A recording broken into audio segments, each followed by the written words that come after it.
Que Dieu vous bénisse tous. Chers frères, chères sœurs ici présents, shalom à vous. C'est avec un réel plaisir que je me tiens devant vous ce matin pour continuer avec cet enseignement. L'enseignement sur le ministère du véritable Benjamin. Nous connaissons déjà le véritable Benjamin pour avoir connu le véritable Joseph. Et son ministère est lié aux portions qu'il a reçues. Il a reçu la double portion. Et je puis vous dire qu'il y a dans la double portion, il y a la véritable pluie de la première saison et la véritable pluie de l'arrière-saison. Voilà les deux portions. Dans la véritable portion, dans la véritable double portion, dans la double portion, dans le ministère véritable de Benjamin, il y a l'évangile éternel et le jugement de Dieu. Amen. Dans le ministère, on n'a pas abordé ça, ça viendra vers la fin, mais nous sommes tenus aujourd'hui de parler sur l'objectif du jugement. C'est quoi? C'est que Dieu ne juge pas un homme sans l'avoir premièrement, sans l'avoir d'abord averti. Même à l'époque de Noé, avant que Dieu n'envoie les eaux pour détruire le monde, à l'époque de ce grand monde antédiluvien, Dieu a dû d'abord avertir.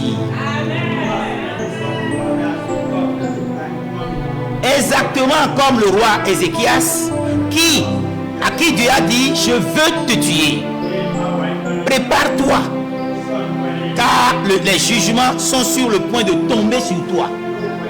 Ézéchias a prié et a imploré la grâce de Dieu et a demandé 15 ans de préparation. Dieu a renvoyé le prophète Ésaïe vers lui, qui le lui a accordé. Donc Dieu ne juge jamais quelqu'un avant de l'avoir averti. Donc cet enseignement, l'objectif de cet enseignement, c'est que Dieu va vous juger. Chers frères ici présents, c'est bien d'accepter le jugement de Dieu pendant que Dieu est là, parce que la miséricorde est toujours pour l'épouse. Chers internautes, c'est pour vous avertir. Et celui qui doit prononcer la décision a été prononcée. L'exécution de cette décision, c'est ça que Benjamin doit faire. Et nous vous avertissons. Nous allons vous montrer diverses sortes de jugements. Les choses qui viendront. C'est ça qui va même allonger un peu le compte rendu de la conférence de l'Afrique du Sud. Sinon, on aurait déjà, apparemment, il nous reste seulement une seule page sur le ministère d'Ézéchiel 4, Ézéchiel 37, verset 4, Ézéchiel 37, verset 9. Amen. Pour le ministère de Christ Thomas. Mais le jugement, quand on parle du jugement, on veut comprendre. On a soif. Je prépare, Dieu me dit ajoute ceci. Dieu me dit éclaircis ceci. Complète ceci. C'est pourquoi ça prend du temps. Mais ne soyez pas fatigués. Et pourquoi j'ai commencé par vous dire l'objectif avant de commencer par détailler un peu. Donc, si nous prenons également Noé a préparé les gens et c'était un appel à la miséricorde avant le jugement. Et c'est exactement ce que nous faisons maintenant en tant que relais du ministère de Christ Thomas. Et toutes les nations de ce monde qui sont sur la liste noire pour recevoir le jugement de Dieu, la recevront. Ils la recevront. Ils recevront le jugement. Mais qui est le messager de la destruction? Qui est l'ange de la colère de Dieu? C'est justement là que nous parlons du ministère de Christ Thomas. Vous pouvez dire: je ne veux pas de lui. Il ne m'apprend rien. Le troisième maison, nous connaissons. Mais vous oubliez même les anciens qui ont connu le troisième maison, ils le détiennent de Thomas. Ne serait-ce même que la résurrection de Christ Branham, l'évangile éternel Ce nouveau point laissé en suspension a été apporté par Christ Thomas, dont vous avez l'affiche sur l'écran. Amen. C'est lui. C'est lui. C'est lui. Maintenant, si vous ne voulez pas l'accepter lui-même, recevez au moins le jugement qu'il veut exécuter. C'est le roi de la terreur. Alléluia. Branham a dit dans paragraphe 302 du sermon Le Signe, prêché le 1er septembre 1963, il dit: je connais le messager, je connais l'ange de la colère, Josué. Il est le messager de Dieu qui apporte la destruction. Qui est ce messager de destruction? Qui est ce ange-là?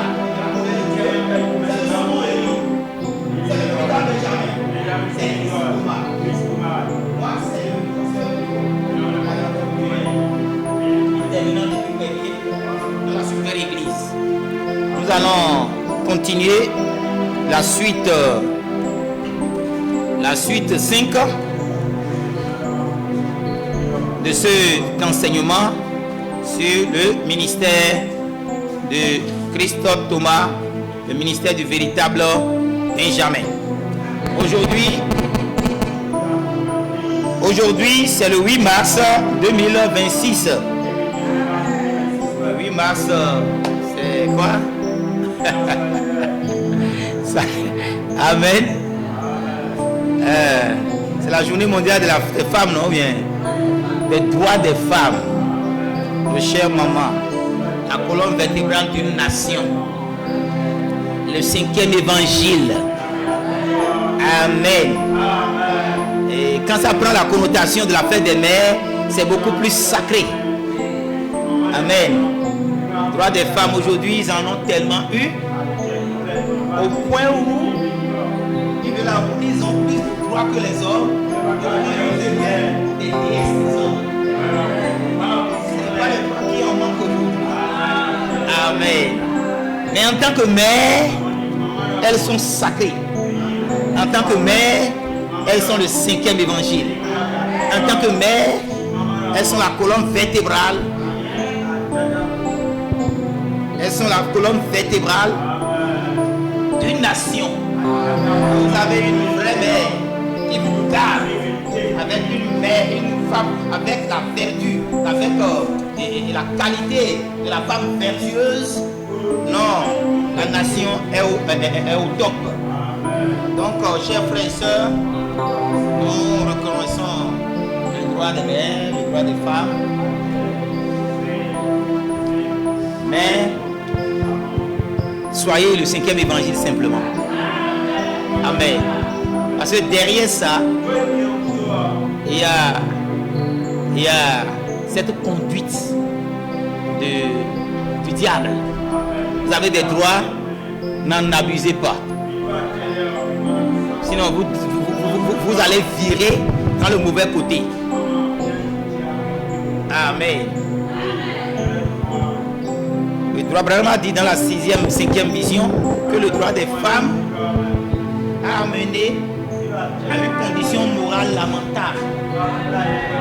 Et cela a poussé les femmes à élire ceux qui ne veulent pas élire. Nous sommes des brebis. Et en tant que brebis, vous devez savoir que vous devez laisser votre laine être tondue. Demeurez brebis, les laines vont pousser. Amen. Que Dieu vous bénisse. Nous allons commencer.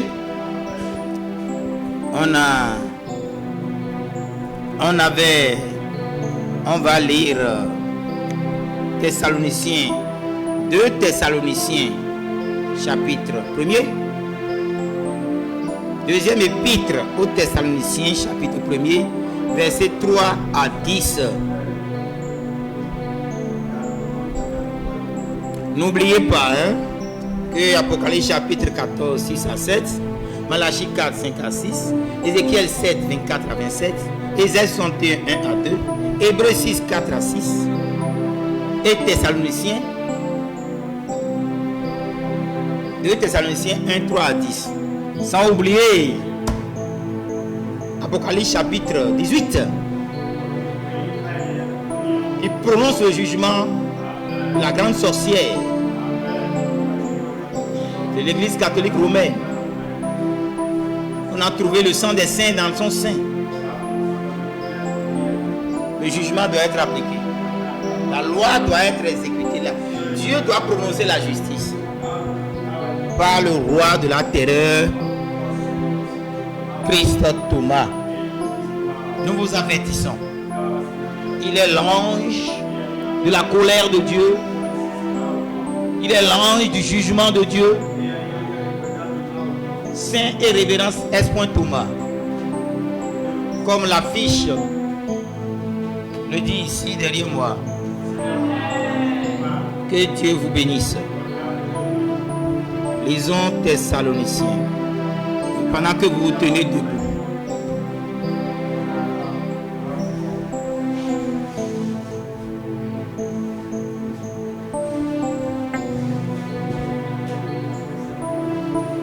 Nous devons à votre sujet, frères, rendre continuellement grâce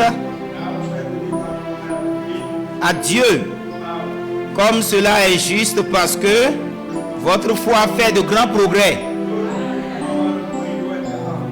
et que la charité de chacun de vous, tous à l'égard des autres, augmente de plus en plus. Aussi, nous glorifions-nous de vous dans les églises de Dieu à cause de votre persévérance et de votre foi au milieu de toutes vos persécutions et des tribulations que vous avez supportées. C'est une preuve du juste jugement de Dieu pour que vous soyez jugés dignes du royaume de Dieu pour lequel vous souffrez. Car il est de la justice de Dieu, je suis au verset 6, car il est de la justice de Dieu de rendre l'affliction à ceux qui vous affligent. Dieu doit affliger ceux qui vous affligent. Alléluia. Dieu doit vous venger. Dieu dit, à moi la rétribution, à moi la vengeance. Vous n'êtes pas touchable. Vous êtes épouse de Christ. Vous touchez, c'est toucher les prunelles de Dieu. Et quand vous voulez toucher les prunelles de Dieu, Dieu va vous regarder avec des yeux très colériques. Des yeux de colère et de jugement. Alléluia. Car il est de la justice de Dieu de rendre l'affliction à ceux qui vous affligent. Dites Amen. Dites merci Seigneur. Merci Seigneur. Et de vous donner à vous qui êtes affligés du repos avec nous. Lorsque le Seigneur Jésus apparaîtra du ciel avec les anges de sa puissance au milieu d'une flamme de feu pour punir ceux qui ne connaissent pas Dieu et ceux qui n'obéissent pas à l'évangile de notre Seigneur Jésus. Amen. Verset 9. Ils auront pour châtiment une ruine éternelle, loin de la face du Seigneur et de la gloire de sa force. Lorsqu'il viendra pour être en ce jour-là glorifié dans ses saints. C'est ça où Benjamin va faire son œuvre. C'est là où Benjamin accomplira son... Il exercera son jugement en tant que roi de terreur.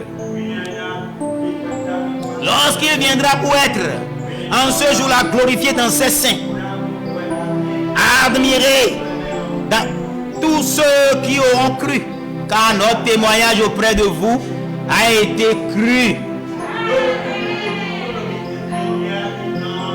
Prions le Seigneur. Merveilleux Père Céleste, pour les quelques minutes que nous aurons à passer, que ton atmosphère demeure au milieu de nous. Fais-nous don de ta présence pendant que les malades sont guéris, les pécheurs sont pardonnés. Faites l'esprit de repentance, que les puissances des ténèbres soient repoussées et que ta parole puisse produire la vie dans les cœurs. Merveilleux Père Céleste, je te prie, circoncis nos oreilles, circoncis nos cœurs, afin que ta parole puisse trouver d'entrée dans nous, puisse dissiper les fausses doctrines au travers de ce message court et rapide. Merveilleux Père Céleste, l'objectif est clair: avertir l'homme d'abord avant d'appliquer ton jugement. Le jugement est annoncé, la décision du tribunal céleste est prononcée par le juge suprême des cieux et de la terre, et le roi de terre va l'accomplir. L'épouse est sur le qui-vive. C'est pourquoi nous t'avons imploré, prié, te demandant vraiment pardon. Oh Dieu, exauce-nous. Pendant que le moment solennel de la parole est là, exauce-nous, Seigneur. Parle au cœur des internautes. Pour les critiques, Seigneur, je te prie afin qu'avant de prononcer quelques paroles blasphématoires, qu'ils prient avec sincérité pour savoir si ceci est la vérité ou non, avant de le faire. Et je te prie, Père, étant donné que c'est l'absolue vérité venant du prophète inspiré que tu as promis, le septième de la constellation, le dernier messager des nations, Christ Thomas, permet qu'il puisse percevoir la vérité de ceci. Que ta parole puisse toucher, Seigneur, tous ceux à qui tu as destiné que cela atteigne. Que les 1200 âmes, Seigneur, qui sont en captivité soient libérées, qui se manifestent et qui affluent à ta parole. Accomplis cela, Seigneur, dans le nom puissant de Christ Branham, le signe éternel qui dissipe les doutes. C'est en ce nom que nous prions. Le nom nouveau de Jésus-Christ révélé. Amen. Alléluia.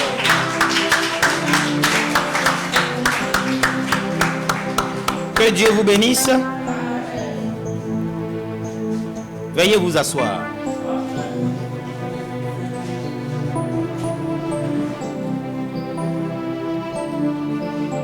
Ça ne peut plus être plus intense que ceci, les ventilos là. Amen. Chers frères et sœurs, nous avions montré que Apocalypse chapitre 14,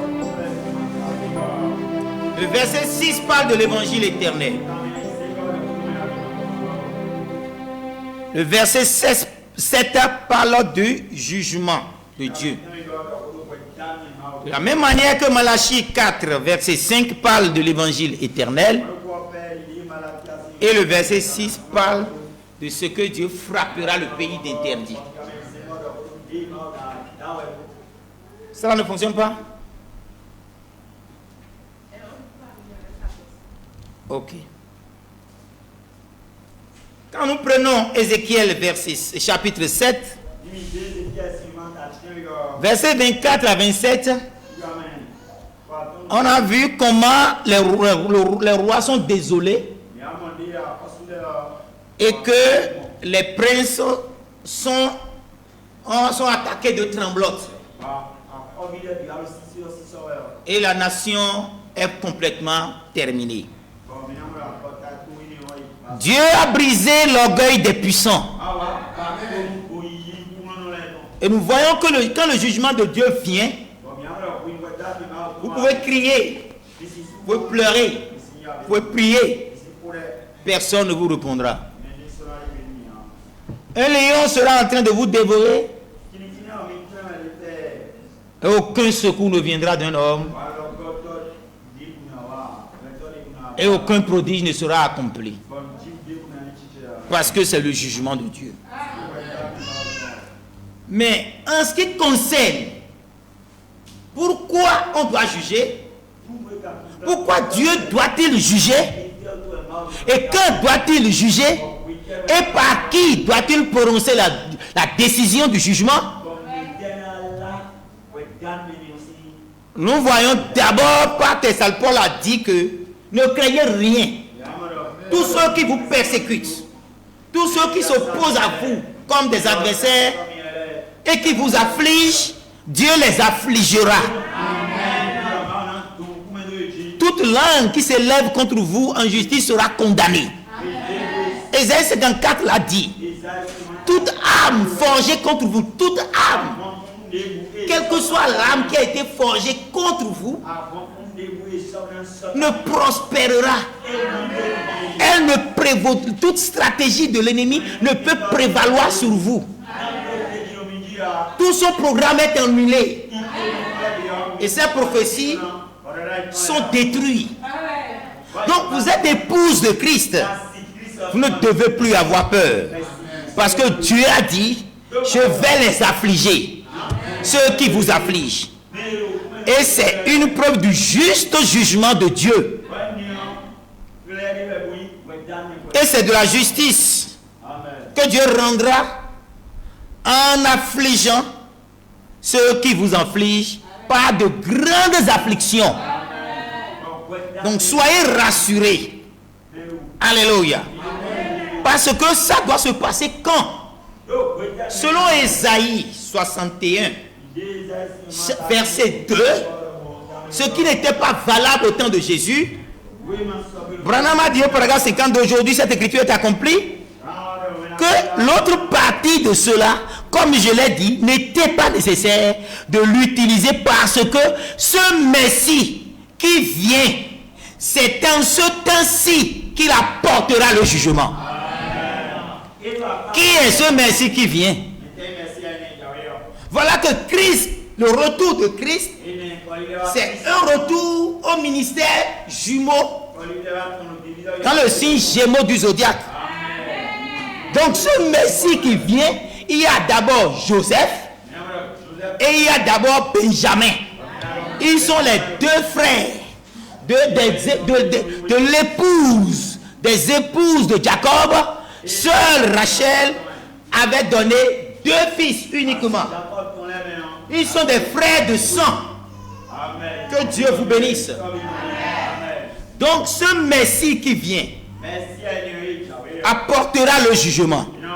Et celui qui a porté le jugement, c'est le Seigneur Christ Branham. Dans cet enseignement, j'accuse cette génération d'avoir crucifié Jésus-Christ pour la seconde fois. C'est là où Hébreux 6, verset 4 à 6 parle.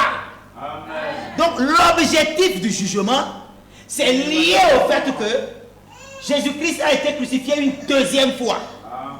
Est-ce que vous dites vrai? Moi, je vais vous poser la question autrement. Croyez-vous vraiment au prophète Branham? Alléluia. Alléluia. Ce Messie qui vient, c'est en ce temps-ci qu'il apportera le jugement. Prenons accusation. Avant de dresser le tribunal et l'audience, prenons accusation paragraphe 118.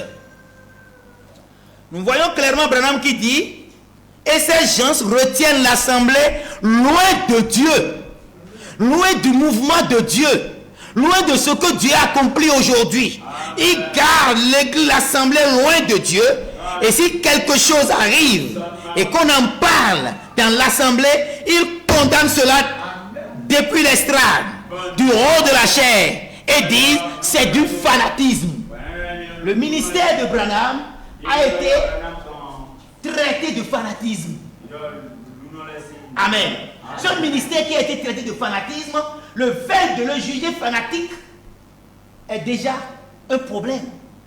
Et Branham interprète cela en tant qu'interprète divin des Saintes Écritures qu'on appelle voyant dans l'Ancien Testament. Il dit, c'est du fanatisme, tenez-vous-en éloignés. Et en faisant cela, en tenant l'assemblée loin des mouvements de Dieu en cours, en tenant l'assemblée loin du message qu'il traite de fanatique, en faisant cela, il crucifie Jésus-Christ en 1963. Je lis bien, en 1963. Et ils sont tous aussi coupables qu'ils l'étaient ces autres gars en ce jour-là. Et il dit, c'est une déclaration terrible.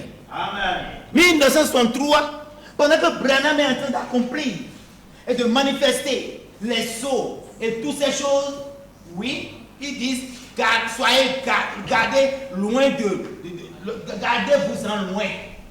C'est du fanatisme. Mais ils oublient qu'il y a un message fanatique qui doit parcourir le monde. Et après cela, l'enlèvement viendra. Ils ont oublié cela. Ils disent que c'est du fanatisme.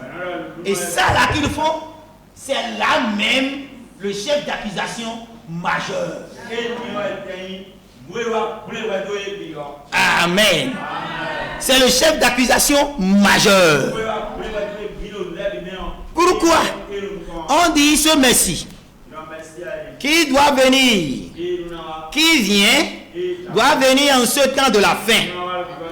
Et ce Messie qui vient en ce temps de la fin, c'est lui qui apportera le jugement.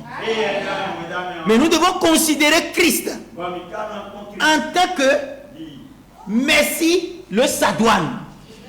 Entre Jaspe et Sadoine, Branham a dit dans ce sermon, Joseph rencontrant ses frères, paragraphe 50, qu'on devait considérer Christ comme étant la pierre de Jaspe et de Sadoine. C'est justement là où nous voyons Benjamin en tant que Christ.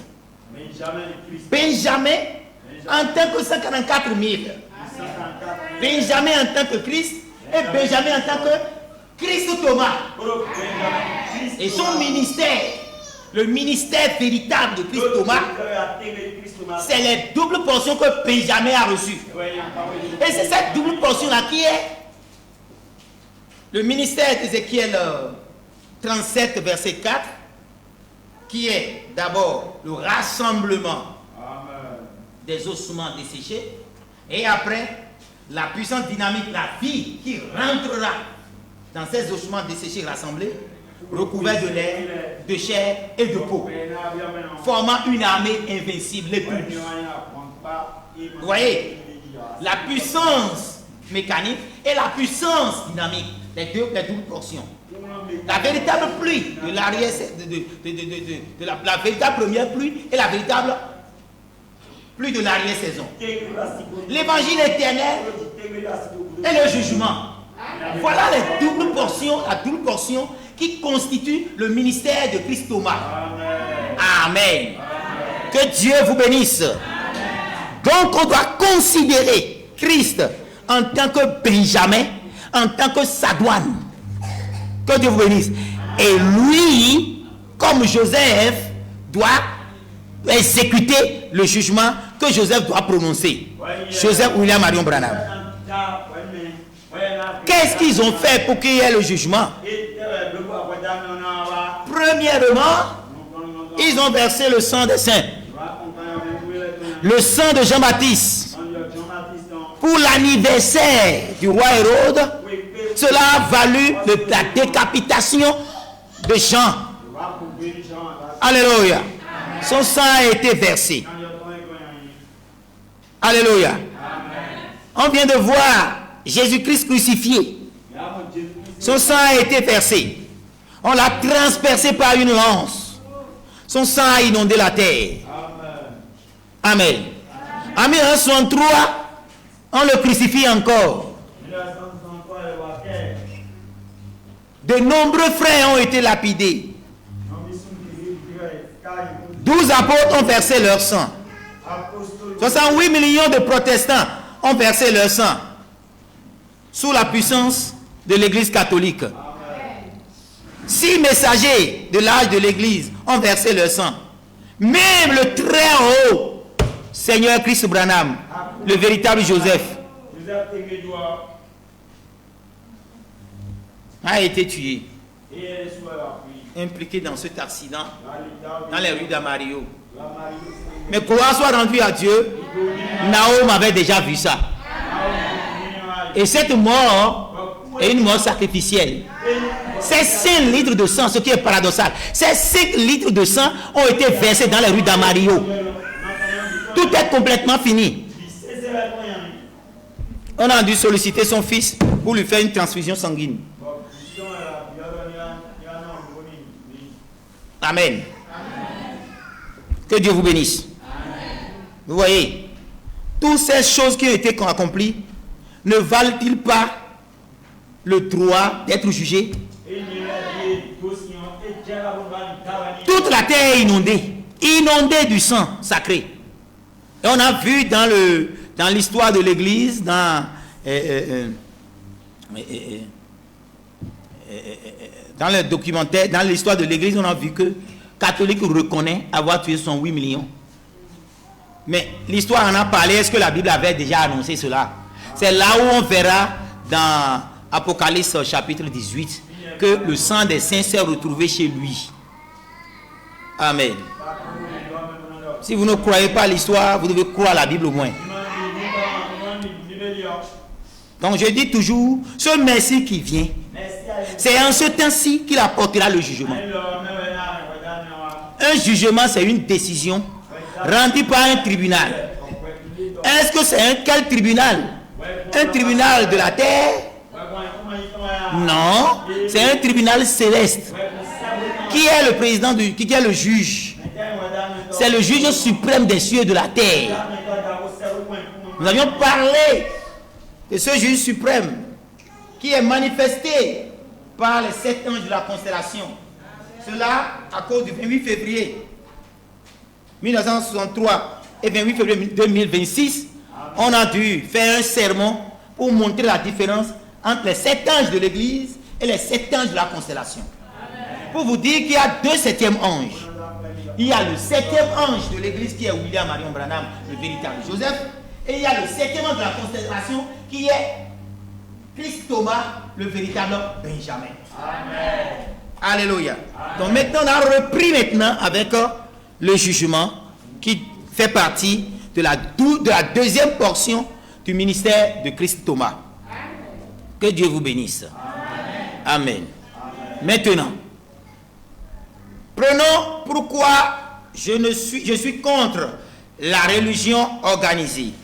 Branham l'a prêché le 11 novembre 1962 au soir. Paragraphe 181. Maintenant, considérez Apocalypse chapitre 18. Juste pour quelques minutes, le verset suivant, le chapitre suivant, après Apocalypse 17. Apocalypse 17 a dévoilé et révélé le mystère de cette Miss Babylone. Elle est Miss, hein? Mais cette Miss Babylone est une sorcière. Ah oui. Ne tombe jamais dans ses pièges. Apocalypse chapitre 17 explique, c'est une église qui est assise sur cette colline, la cité du Vatican, qui dirige tous les rois de la terre. C'est exactement la vérité. Amen. Vous voyez? Vous voyez? Cette bête a 10 cornes. C'est la bête, la Rome. C'est le dragon. Alléluia. Vous me voyez ça? Malgré tout, même si les choses sont claires, même si l'évidence est là, il se lie pour aller contre la Russie. Parce que lui n'est pas dans la corne. Il n'est pas lié, mais eux, ils sont liés. Le jugement qui sera prononcé, qui est prononcé, c'est que la Russie détruira le Vatican, détruira les États-Unis, et ça va se faire. Alléluia. Les présidents et ainsi de suite. La cité du Vatican dirige tout sur cette terre. Vous pouvez vous faire une petite idée. Lors de des obsèques du pape Benoît, combien? Pas Benoît, François. Tous les rois étaient là. Tous les présidents étaient là. C'est lui qui les dirige.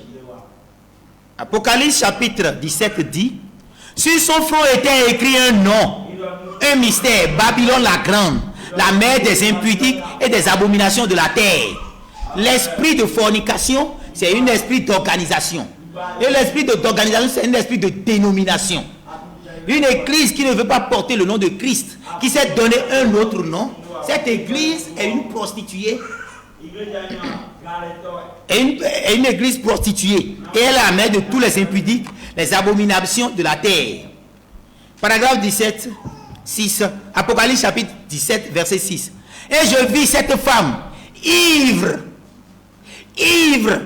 du sang des saints et du sang des témoins de Jésus. C'est eux qui ont tué tous les témoins de Jésus. Et ils boivent le sang. C'est des sorciers qui boivent le sang. Alléluia. Et en le voyant, je fus saisi de grand étonnement. Vous voyez ça? Et je vis cette femme ivre du sang. Elle a bu tellement qu'elle en est enivrée, elle s'en est enivrée. Et du sang des témoins de Jésus. Et en le voyant, je fus saisi d'un grand étonnement. Parce qu'elle était assise en reine. Elle est habillée de pourpre et d'écarlate. Elle est habillée chiquement. Elle est habillée de manière très chic et très chère. Alléluia. Et voilà que d'un moment à l'autre, j'en vois une autre facette de cette dame. Et elle vit quoi? Il vit quoi? Une femme qui buvait le sang de Pierre, qui buvait le sang de Jacques. Il a essayé de tuer Jean. En le mettant dans un chaudron d'huile bouillante pendant 24 heures. Et il n'est pas mort. Alors elle a dit, il est sorcier. La sorcière traite de gens de sorciers. On a mis Jacques ou un des apôtres sur le pinacle d'une montagne, dans une falaise de mer, et on l'a précipité. Est-ce que le jugement ne doit pas être appliqué? Elle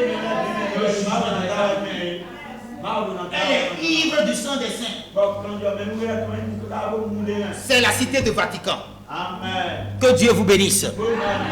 Alléluia. Et il porte quel nom sur son front? On dit que c'est un nom mystère.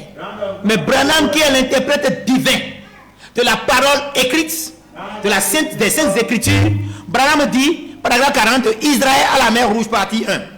Prêché le 26 mars 1953. Il dit, maintenant regardez, cette tour de Babel, traverser tous les âges. Alléluia. Babel, elle les traversa tous. Et elle a abouti à notre âge dans Apocalypse. Une idolâtrie chrétienne religieuse qui adore les idoles dans son temple, qui vénère les statues de Saint Cécile, de Sainte Marie, les statues de Saint Joseph et autres. Quelle est cette église qui vénère les idoles dans son temple? C'est l'église catholique. Alléluia. C'est une idolâtrie chrétienne, religieuse, se faisant passer pour du christianisme, qui ne va pas compter dans la liste des chrétiens, l'église catholique. C'est d'ailleurs eux qui sont en tête de liste. Ils sont le roi du pavé. Alléluia. Oui, ils se font passer pour du christianisme, alors que pour certains magiciens qui sont convertis, ils appellent ça la magie blanche. C'est de la magie. Alléluia. Et Jean l'a vu dans l'Apocalypse 17. C'est de ça que nous parlons. Elle a admiré telle qu'elle était assise, son aspect. Elle portait le nom Jésus et tout le reste. Donc le nom qui est sur son front, le mystère, vous pensez que Jean va admirer une divinité babylonienne, romaine? Non. Jean a admiré cette dame qui portait le nom de Jésus. C'est une idolâtrie chrétienne religieuse qui se fait passer pour du christianisme. Avec le nom du Père, du Fils et du Saint-Esprit. Ces trois grands mots que les magiciens utilisent pour faire circuler des démons, c'est ce que lui utilise. C'est ce que lui utilise. Malheureusement, ils portent le nom Jésus et tout le reste. Et pourtant, persécutaient et martyrisaient les saints des dieux vivants. Vous me suivez? Ce que vous croyez maintenant, vous ne devez pas dormir. Ce que vous croyez maintenant, c'est ce que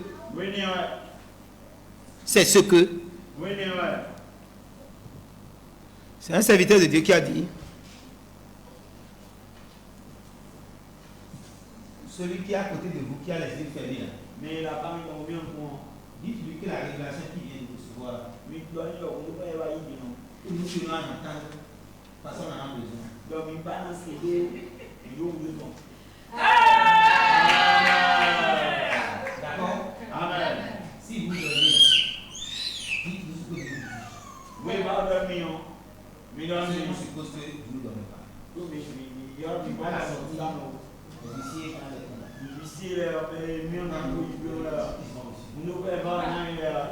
si vous ne recevez aucune révélation, amen. Que Dieu vous bénisse. C'est pour vous ramener ici. Hein. Amen. Voilà.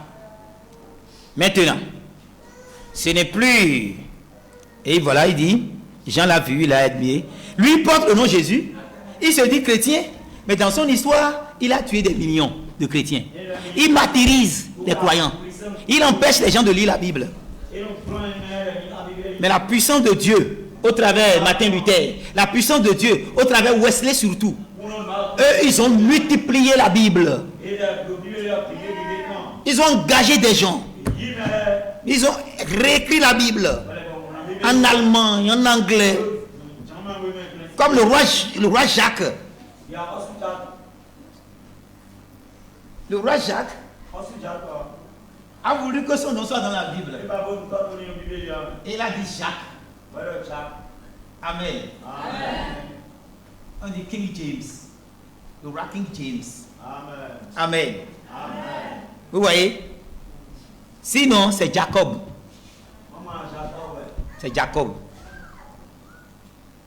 Mais, comme il a supervisé la traduction de la Bible, la version King James, il a voulu que son nom soit dedans. Jacques. Amen. Que Dieu vous bénisse. Donc ceux-là, dans le Royaume-Uni, en Allemagne, ces réformateurs se sont levés. C'est des instruits. C'est l'âge de l'homme, ou l'onction de l'homme, le quatrième être vivant. Dans Apocalypse chapitre 4, le chérubin ayant le visage de lion, du bœuf et également de l'homme et de l'aigle, le visage qui était dominant là, c'était l'onction de l'homme, la sagacité de l'homme, l'intelligence de l'homme. Et c'est eux, des gens très instruits. Wesley est un homme, un enfant de riche, mais sa maman est un enfant, est une dame très consacrée. Son frère a donné des cantiques qui ont tellement d'onction que jusqu'à aujourd'hui on les chante.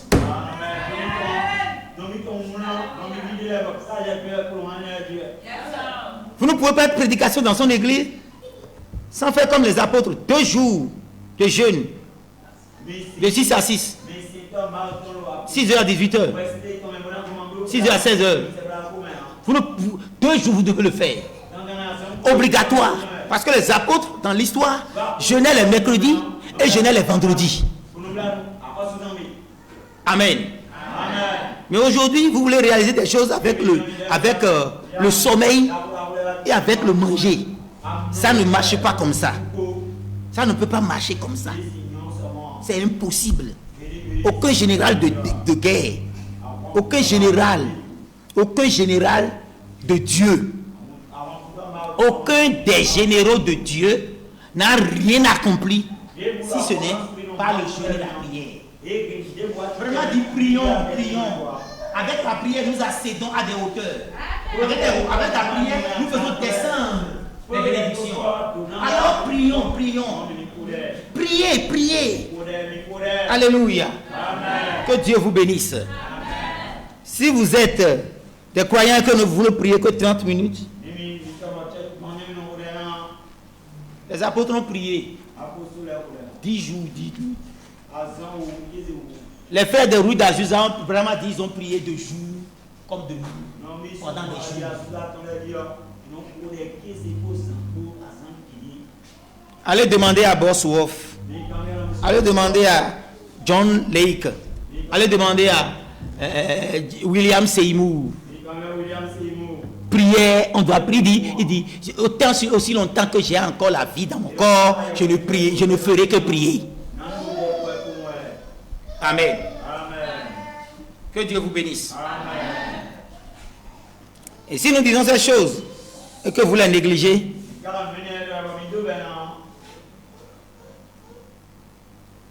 c'est grave, hein?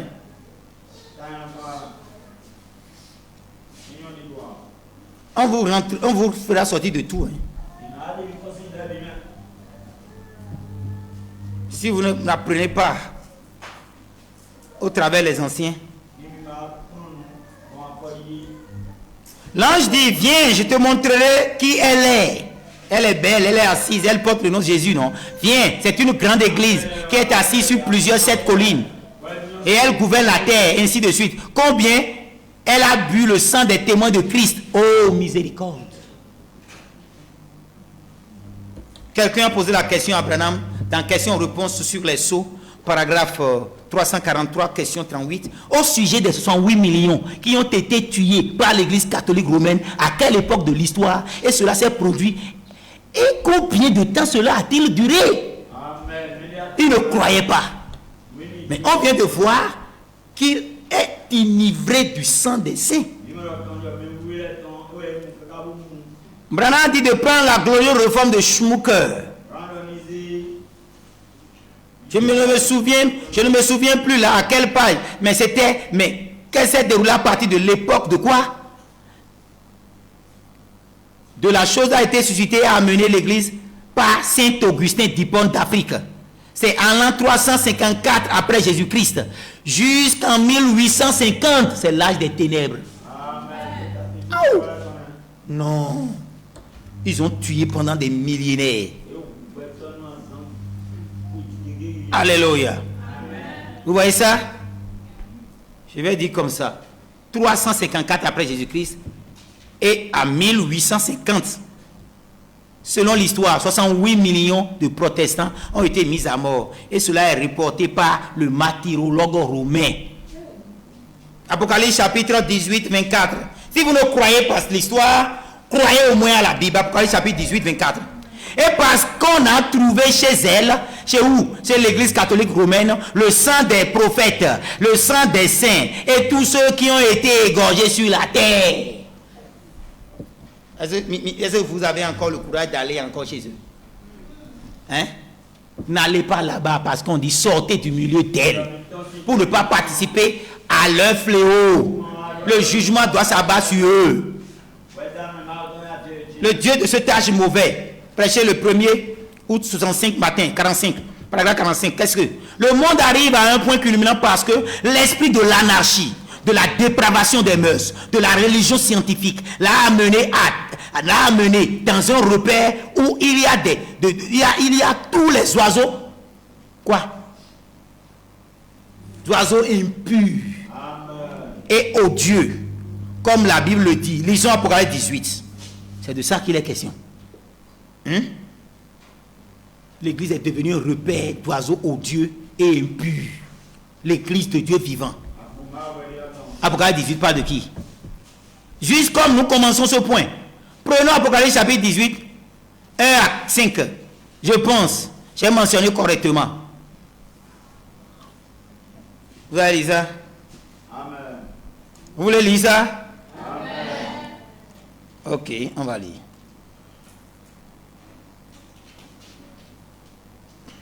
Après cela, je vis descendre du ciel un autre ange qui avait une grande autorité et la terre fut éclairée de sa gloire. Il cria d'une voix forte, disait, elle est tombée, elle est tombée. Babylone la grande, elle est devenue une habitation de démons. Qui est la Miss Babylone? Qui est la Miss Babylone? L'église catholique romaine, c'est la Miss Babylone.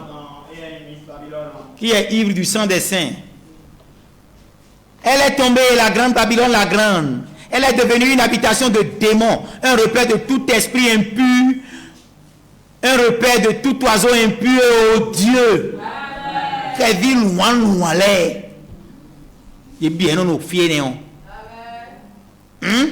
Parce que toutes les nations ont bu du vin de ta fureur, de ton impudicité, et que les rois de la terre se sont livrés à elle, à l'impudicité, et que les marchands de la terre se sont enrichis par la puissance de son luxe, car ses péchés se sont accumulés jusqu'au ciel. Et Dieu s'est souvenu de ses iniquités. Amen. Oui. Vous voulez qu'on arrête là? Moi, j'avais préparé encore. Et j'ai préparé maintenant 4 à 10. Parce que là, vous verrez. Vous voyez, on n'aimait pas aller loin.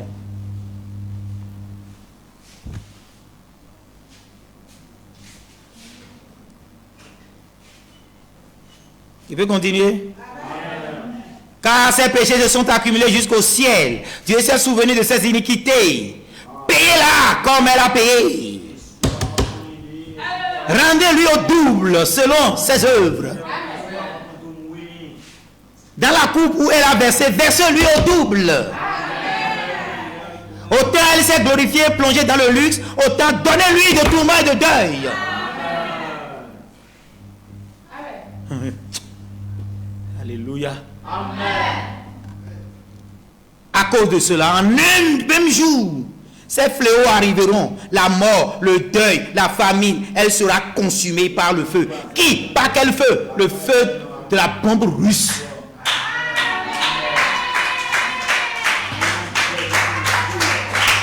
Applaudissements.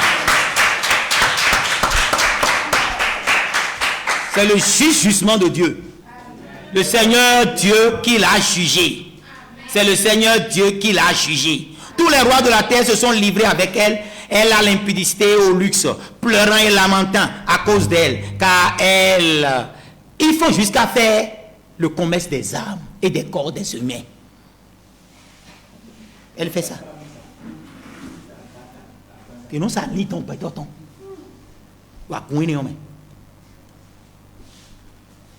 Quand on l'a consumé en 1 heure, tous les gens maintenant pleurent. 10. Se tenant éloigné, dans la crainte de son tourment, ils diront malheur, malheur, la grande ville, Babylone, la ville puissante, en une seule heure est venu ton jugement.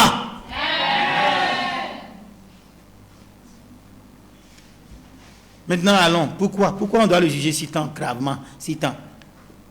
La lumière et la lampe ne brilleront plus chez toi. C'est les ténèbres maintenant. La voix de l'époux et de l'époux, c'est chant des fiancés, c'est fini maintenant. Ils ne seront plus entendus chez toi. Parce que les marchands étaient les grands de la terre, parce que toutes les nations ont été séduites par tes enchantements. Amen. Si ce n'est pas un sorcier, comment il fera des enchantements et des sortilèges? 24. Et parce qu'on a trouvé chez toi, on a trouvé chez elle le sang des prophètes. Alléluia. Amen. Le sang des saints. Et de tous ceux qui ont été égorgés sur la terre. Se sont trouvés dans l'église catholique romaine. On n'en parle plus. Personne n'en parle même pas. Ils ont la Bible dans laquelle il y a le jugement de Dieu pour eux. Maintenant, nous les avertissons. Fuyez, sortez du milieu d'elle, mon peuple. Amen. Amen. La marque de la bête. Oui, Branham a prononcé le jugement. Branham a donné la décision. Eh bien, paragraphe 137 de la marque de la bête, celui de 13 mai 54. Eh bien, Branham voulait un soir pour quand même parler un peu, pour prouver que le communisme n'est qu'un outil dans la main de Dieu, tout-puissant. Pour détruire quoi? Rome. Et rappelez-vous, je dis ceci, en tant que prophète de Dieu. L'Empire russe lâchera un champ de bombes atomiques sur la cité du Vatican et la détruira en 1 heure. En 1 heure, les 44 hectares là sera complètement de la fumée décombres et catacombes. Exactement comme tout le territoire des États-Unis quand la Russie va lancer cette bombe. Mais l'épouse sera déjà enlevée. Alléluia. Ils se garderont à l'écart, éloignés, disant malheur, malheur, dans la crainte de ces malheurs. C'est ça. Que Dieu vous bénisse. L'Empire russe le fera. Maintenant que nous avions vu ça, comment le jugement est-il prononcé? Branham a dit dans Accusation que nous allons lire chapitre 20, chapitre 23 au verset 33. Et qu'est-ce qui est dit là de Luc? Et lorsqu'il fut arrivé au lieu appelé Calvaire, là, premier mot, il, deuxième mot, le, troisième mot, quatrième mot, le crucifièrent. Ainsi que deux malfaiteurs, l'un à droite, l'autre à gauche. Vous allez me permettre de dresser le tribunal céleste reproduit sur cette terre pour juger ceux qui ont versé le sang des saints. Vous allez me permettre de dresser ce tribunal. Parce que ce Messie qui doit venir, il vient en ce temps-ci et apportera le jugement. C'est exactement cela. Vous voyez un peu. Maintenant, Branham dit, j'aimerais tirer de là 4 mois à partir de ce que je viens de lire pour donner une base à ce que j'aimerais dire. Là, il le crucifiait. Là, au calvaire, il, ces pécheurs mauvais qui sont accusés hier et qui sont aujourd'hui qui ont des descendants qui font la même chose aujourd'hui. C'est il, le peuple le plus saint, le peuple le plus saint qui connaît la parole. Ils l'ont crucifié là où le lieu le plus saint. À la chair ici, ils le crucifiaient. L'homme le plus saint, Christ, Jésus-Christ. Ils l'ont crucifié là. Ils le crucifiaient. Ce sont les chefs d'accusation que Branham a pris pour prononcer la décision du tribunal.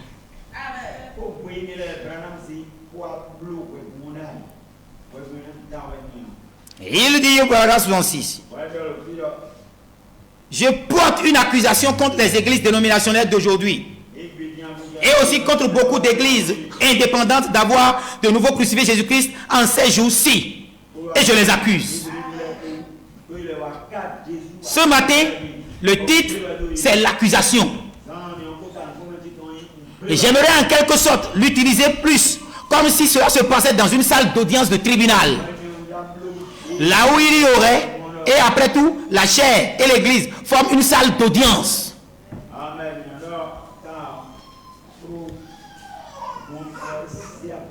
Et la Bible dit que c'est le siège du jugement.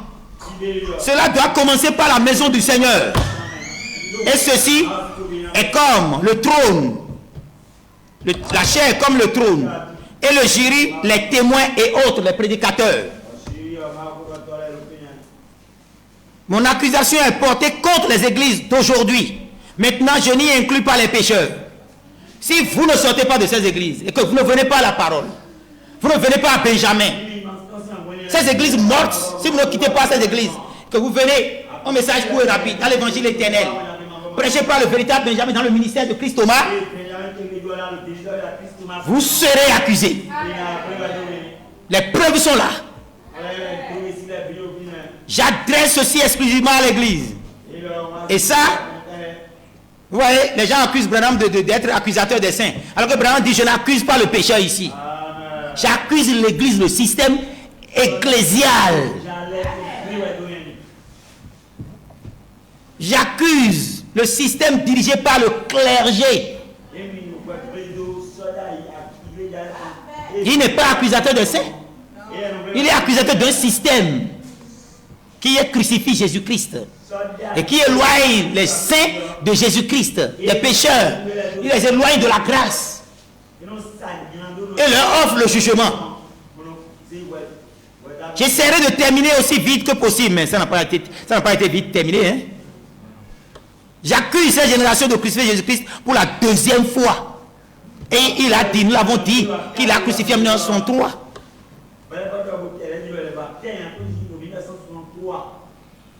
Il dit maintenant, pour faire cela, en ce temps où nous vivons, je dois fournir une preuve. Et je devais porter une accusation, on doit fournir des preuves de crime qui a été commis. Pour accuser les gens, je dois fournir des preuves pour établir cela. Et je me tiens debout devant le juge suprême. Et je me fais ministère public pour cette accusation. En fait, prenant pour témoin la parole de Dieu, j'accuse cette génération de crucifixion. Ils ont tué trop de saints. Il dit, je dois prouver. Et je prouverai que le même esprit qui avait causé la première crucifixion est sur les gens d'aujourd'hui, qu'il fait la même chose. Je dois prouver cela. Abraham l'a prouvé. Allez lire le sermon d'accusation. Prêchez le 7-7-1963. Il faut parler de la crucifixion comme celle qui avait été faite. Vraiment dresser le travaux. Il a prouvé aux gens que la même attitude qu'ils affichent, que les gens affichent aujourd'hui dans le spirituel, est la même qu'ils avaient affichée jadis physiquement. Ils avaient physiquement crucifié Jésus-Christ. Et maintenant, aujourd'hui, par la même parole, par le même Saint-Esprit, la même parole, j'aimerais montrer aux églises là où elles se tiennent, à savoir qu'elles font la même chose aujourd'hui.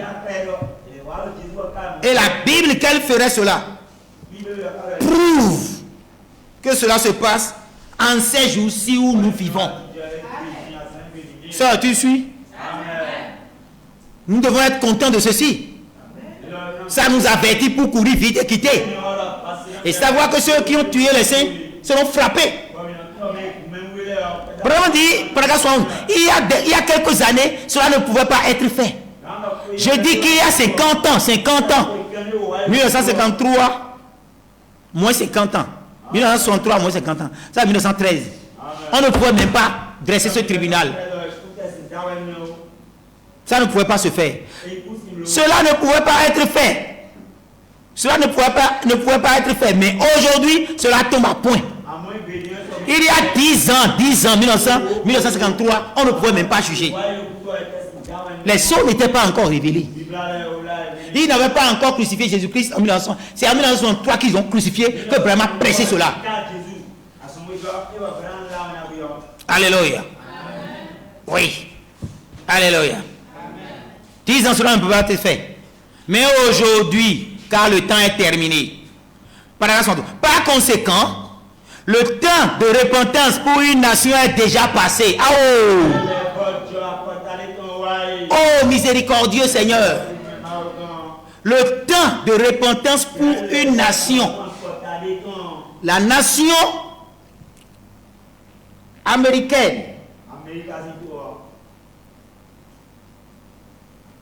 En 1956, ça fait 50 ans. Jubilé pour que l'Amérique reçoive encore, fasse son choix. Mais Billy Graham a abandonné toutes ses missions. Il est revenu. Oral Roberts a abandonné toutes ses missions. Et il est revenu. Branham a abandonné toutes ses missions. Il est revenu aux États-Unis d'Amérique. Et ils ont sillonné des coins, les recoins partout. Même dans les bars, les gens ont introduit. Oral Roberts ont introduit la télévision dans l'évangélisation. Même dans les bois, ils évangélisaient tout ça. Et après ça, vraiment, l'Amérique, ton réveil est terminé. C'est fini pour toi. Tu n'es pas en route pour l'enfer. Tu es sur l'enfer. Et c'est pourquoi il dit la repentance pour une nation est terminée, est déjà passée. Je crois que cette nation ne peut plus se repentir. Je crois qu'elle a traversé la ligne de démarcation entre le jugement et la miséricorde. Ce que le président Poutine dit aujourd'hui, que toutes les églises satanées seront fermées, l'Amérique ne veut pas dire ça. Il y a des régions là-bas à Phoenix, même si vous êtes en avion, l'atmosphère est lourde. Même les équipes de sport portent le nom des démons. Ils ne peuvent plus. C'est des endroits déjà livrés à Satan. La repentance pour une nation est déjà passée. Je crois qu'elle a traversé la ligne de démarcation entre le jugement et la miséricorde. Est-ce que c'est ainsi pour ton pays? Chers internautes, est-ce que c'est ainsi pour ton pays? Pendant que l'évangile éternel est en train d'être prêché ici au Bénin, la grâce est encore là. Dieu vous tend une main secourable. Saisissez la main secourable du Seigneur et venez à la parole. Venez à la vie éternelle. Amen. Amen. Frère Branham, avant de soutenir votre cause, comment allez-vous prouver cela? De tout simplement, nous sommes coupables des mêmes péchés à cause desquels Dieu avait détruit le monde. Le monde antédiluvien. Nous sommes coupables des mêmes péchés pour lesquels Dieu a détruit le monde du temps de Sodome et de Gomorrhe. Vous savez ça? Cette domination territoriale. Vous savez ça? L'homosexualité, l'impudicité, la fornication, l'adultère, les divorces qui se multiplient. On se marie, on divorce, on se marie, on divorce, on se marie encore. Et on est diacre dans l'église. Pourquoi? Pourquoi? Tu dois suivre le chemin de la parole. Tu dois être baptisé du Saint-Esprit. Tu dois éviter les divorces avant le mariage. Éviter les divorces avant le mariage. Alléluia. C'est ça, Canaan. L'esprit cananéen. L'esprit cananéen. On a déjà dépassé les 1 heure. Vous voyez ça? Il dit, je finis même. Le juge suprême a prononcé la parole. Et le roi de gloire, non, le roi de terreur doit exécuter le jugement. Alléluia. Le juge suprême, Christ Branham, le roi de gloire, le roi de terreur, Christ Thomas, doit exercer lui. Et il a donné un exemple très clair. Vous voyez, les mêmes péchés de Canaan et de Sodome, les Cananéens, l'ange de l'Éternel doit les comment? Exterminer. Si vous obéissez à la voix, vos ennemis seront ses ennemis. Si vous obéissez à ses commandements, ses adversaires seront vos adversaires. Et il va exterminer ces puissances territoriales qui demeuraient là, sur leur territoire, pendant que les enfants d'Israël faisaient leur chemin. Tu les connais, non? Donc ici, dans ta vie présente, il y a des esprits territoriaux. Mais si Dieu a dit, je détruirai les Phérésiens, les Héviens, les Hétiens qui sèment la terreur, les Cananéens, ceux de Sodome et de Gomorrhe, les Amoréens, ceux qui sont des orgueils, les montagnards, les Jébusites qui sont des dominateurs, et les Girgasiens qui sont dans la boue, l'idolâtrie, la charité. Dieu dit, je vais les exterminer tous. Ces pouvoirs territoriaux sont toujours là. Ça peut se traduire en maladie, ça peut se traduire en quelque chose, en limitation ou en orgueil. Dieu va briser les orgueils. Amen. Que Dieu vous bénisse. Obéissez à l'ange et il détruira les puissances territoriales de votre région. Alléluia. Vous voyez, les mêmes esprits de Sodome et de Gomorrhe sont là. Les esprits du monde antédiluvien sont là. De l'hybridation. Les fils de Dieu qui s'allient avec des fils de Somme. Hybridation. Vous voyez, ça s'est passé à Noé. Nous sommes au carrefour des temps aujourd'hui. Et maintenant, nous avons le même signe spirituel là devant nos yeux. Exactement, le même signe spirituel connu dans le monde entier qui avait fait descendre la miséricorde de Dieu et cette génération-là et dont le rejet avait amené le jugement. Nous vous offrons, chers internautes, la miséricorde. Nous vous offrons de venir rapidement au message. Nous vous implorons même. Au début du ministère de Branham implorait. Et à un moment donné, il n'implorait plus. Maintenant, moi, je vous implore de venir au ministère de Benjamin. Oui, c'est le seul qui nous attend. C'est Christ en tant que Benjamin. qui est notre seul espoir aujourd'hui. Et ce n'est rien d'autre que le ministère de Christ Thomas. Ainsi cette génération, ainsi si cette génération a rejeté la même miséricorde que les autres avaient rejeté en ce temps-là, Dieu serait injuste, ou bien s'il la laissait s'en tirer sans jugement. C'est pourquoi il a prononcé le jugement. Quel jugement? La désolation des rois et les princes qui trembleront. Et le pays est foutu. Il accuse. Maintenant, la parole de Christ Thomas est absolue. J'avais dit, la parole de Jésus-Christ annonce la venue d'Élie pour restaurer le monde. Et c'est réalisé sous nos yeux aujourd'hui. Telle est la promesse de ce jour. Quelle promesse? Jésus-Christ annonçant la venue d'Élie pour restaurer le monde. Telle est la promesse. Il va rétablir toutes choses, non? Qui doit rétablir toutes choses? C'est Christ Thomas. C'est Christ Thomas qui doit rétablir toutes choses.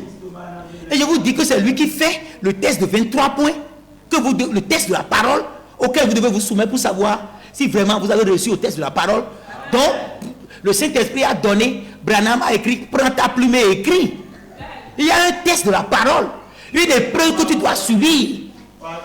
Un jour viendra, par la grâce de Dieu, nous allons soumettre le monde entier, au travers de ces publications, les 23 points où vous devez examiner pour voir si vous êtes admis au test de la parole. Parce que le test de la parole, l'examinateur, lui-même,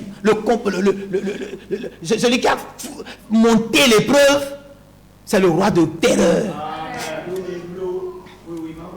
C'est l'ange de jugement, il doit juger tes preuves. Tes épreuves doivent être jugées. Premier point, tu crois ceci? Oui, je crois, amen. Tu crois ceci? Oui, je crois, amen. Et je vous dis, beaucoup de points, parmi les 23 points, parlent du second Élie, parlent du ministère de Benjamin, parlent de Michael en tant que Benjamin Christ Thomas. On va voir si vous allez réussir au test. Amen. Déjà, avec ces 3 points déjà annoncés, tu peux réussir. On va vous amener. Par la grâce de Dieu. Petit à petit, à accepter. On va traiter les épreuves avec vous. Vous allez oublier. Vous allez identifier à cela. Alors, à l'instant, vous allez.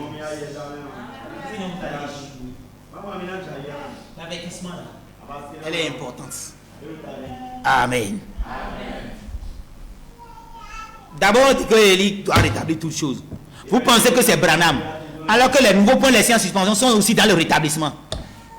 Qui est Élie qui doit rétablir toutes choses? Donc la promesse de Jésus a dit, c'est Christ Thomas. Amen. Alléluia.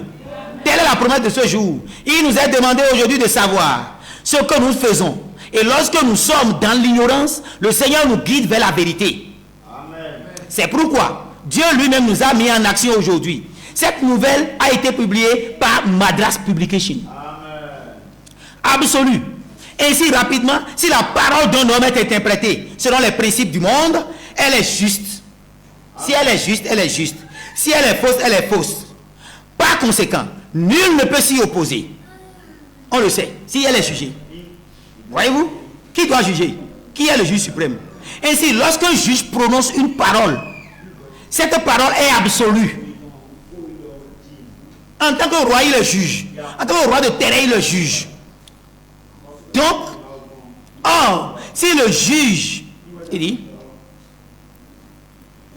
excusez-moi, lorsqu'un juge prononce une parole, cette parole est absolue. Parce que quand il prend le maillet, il fait comme ça, c'est fini. Il ne revient plus en arrière. C'est irrévocable. Amen. Quand le juge prend le maillet, tape comme ça, c'est fini là, c'est fini. Alléluia. Amen. Donc, par conséquent, nul ne peut s'y opposer. Ainsi, lorsqu'un homme, on vient de dire, qu'est-ce qu'il a dit là? C'est très simple. Quand tu fais quelque chose, on va le juger. Si on juge tes actions comme étant vraies, tu es vrai. Si on juge tes actions comme étant fausses, c'est fausse. Personne ne peut aller contre cette décision. Et cette décision est souvent prononcée par un juge. Donc la parole du juge est absolue. C'est pourquoi on dit toujours, faites confiance aux juges de votre nation. Faites confiance à la justice de votre nation. Faites confiance à la justice de votre nation. C'est pourquoi il faut prier pour les autorités. Prier pour les juges. Pour que cet attribut divin puisse s'exercer dans la droiture et dans la justice. Alléluia. Parce que leur décision est absolue. Leur décision est irrévocable. Leur décision ne peut pas être contestée. C'est pourquoi on ne porte pas outrage au juge. Tout comme Paul a dit, ne portez pas outrage au chef. Tu fais ça, au moins 6 mois, tu iras en prison. Non, c'est un homme, non. C'est un homme, mais il est revêtu d'un attribut divin. Devant lui, il y a une loi. Et si tu franchis cette loi, tu iras en prison. Et voilà, on dit, personne ne peut s'y opposer. Nul ne peut s'y opposer. Ainsi, lorsqu'un juge prononce une parole, cette parole est absolue. Nul ne peut la modifier. Nul ne peut s'y opposer. Or, si le juge de la haute cour de Madras prononce une parole, le gouvernement de Tamil Nadu atteint son accomplissement. C'est un exemple qu'on a pris. Un exemple que Thomas a pris pour montrer ce qui se passe dans le spirituel. Frère Bruno me suit? Amen. Maintenant, c'est la Cour suprême de Delhi, parce qu'il y a plusieurs États là-bas en Inde. Maintenant, on dit la Cour suprême de New Delhi. New Delhi, c'est la capitale administrative. C'est là où il y a le palais. Quand j'étais en Inde, j'étais allé là-bas. J'étais allé même dans non loin de la présidence, où il y avait le ministère des Affaires étrangères. Nous y sommes allés pour des travaux d'électricité, tout ça là. Et la nation indienne devait quand même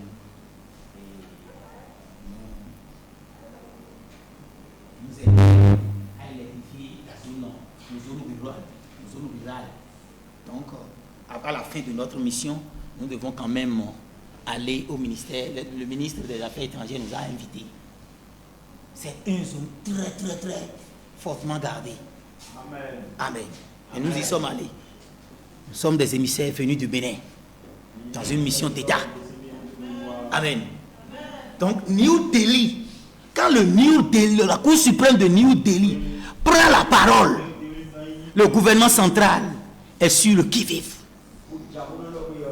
pour être prêt pour l'accomplir. De même. En ce jour, la parole de Dieu a prononcé par l'intermédiaire de son serviteur, il s'accomplira. Amen. Amen. Amen. Que Dieu vous bénisse. Chers frères et sœurs, nous sommes venus au thème de cet enseignement, de l'enseignement de ce matin. Parce que nous avons connu que l'objectif de cet enseignement, c'est pour arrêter. Dieu ne juge personne sans l'avoir d'abord averti. Quel est l'avertissement? Quand on vous donne l'avertissement, ça donne la colère. Mais l'avertissement est une foi salutaire qui vous enlève du danger, qui vous purifie du danger. Et va voir.